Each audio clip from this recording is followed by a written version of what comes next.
Yeah, we're starting to see a bit of AI creep into the public sector, which is something that's existed around us in our everyday lives for quite some time, and we haven't really taken much notice of it.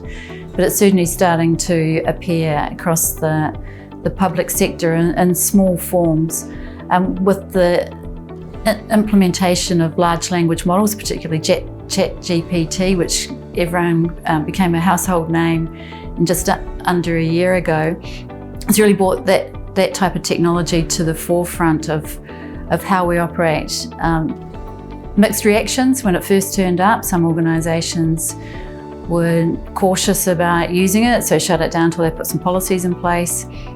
Some went quite open on it. We did ourselves put some guidelines out as to how that technology could be used safely in our organisation, and then let it unfold to see how people were using it. But in the data science space, I think we're getting quite savvy with our use of AI with modelling and certainly like digital twins is a space that we're getting into. But yeah, I think it's a typical public sector approach. Excited and also cautious. Everyone's pretty mindful of their social licence.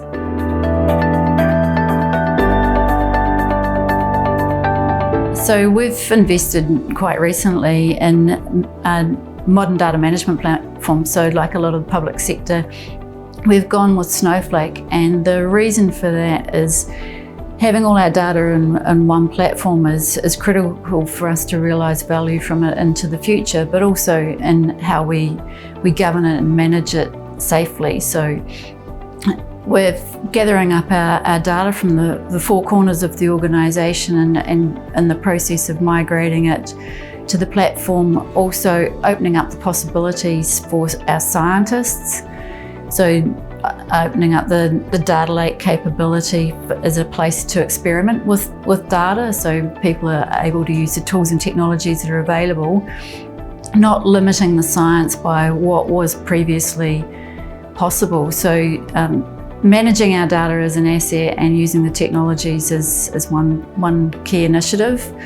In terms of data science, we're really opening up the technologies and what we use around that. We have our own on-premise high-performance compute, which is a great foundation for that, but certainly the tools that we layer across that, the models that we employ, we operate in an open source environment where we don't build our algorithms ourselves, rather we use what's available that others have already built. So I think that's definitely a way of the future.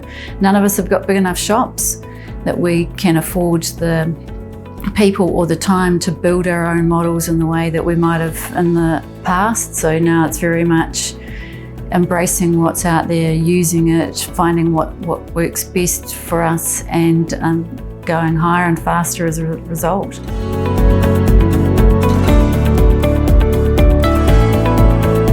Yeah, we've got some pretty big burning platforms that we're facing as a country, and climate change being one. That's the sort of thing that's going to drive innovation. Is we need to be more responsive as a public sector. We need to be more connected to solve some of these problems. We've got shortages of skilled people in our health sector, so that will drive innovation. How do we use AI to fill the gaps where we are short on people? So I think it's the burning platform we've got at the moment that's going to drive the innovation. Before, we didn't have to change as quickly as we do now, but yeah, that's no longer the case.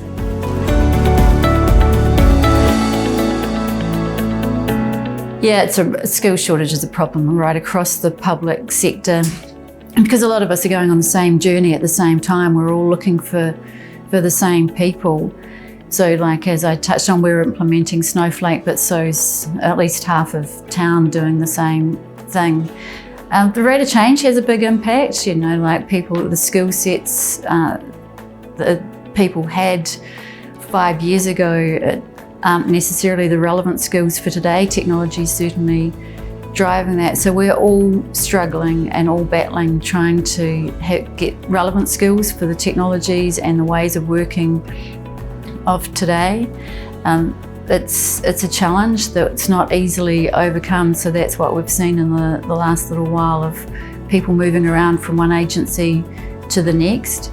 And we've got to get better. We've definitely got to get better for sustainability, and I think there's a real opportunity in there for some standardised practices across the public sector that'll really help, and that'll help with the capability of people, because everybody will be trained or focused in the way that each agency will need them, as opposed to we're developing our own models inside our own organisation, and people get skilled up in that, then they go somewhere else and they have to relearn. I think there's a lot of opportunity for sharing and secondments with people in that space, and therefore the really scarce roles, and that's a lot in the architecture space and also security.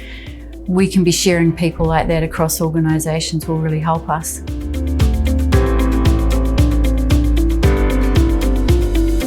Yeah, great question. So across the public sector, we really do need to be working more closely together, because to solve the problems that we have to, they're not just one areas versus another. It's not just health that can solve the problem. It's not just education. It's not just housing. All of these things together form the problems that we're facing.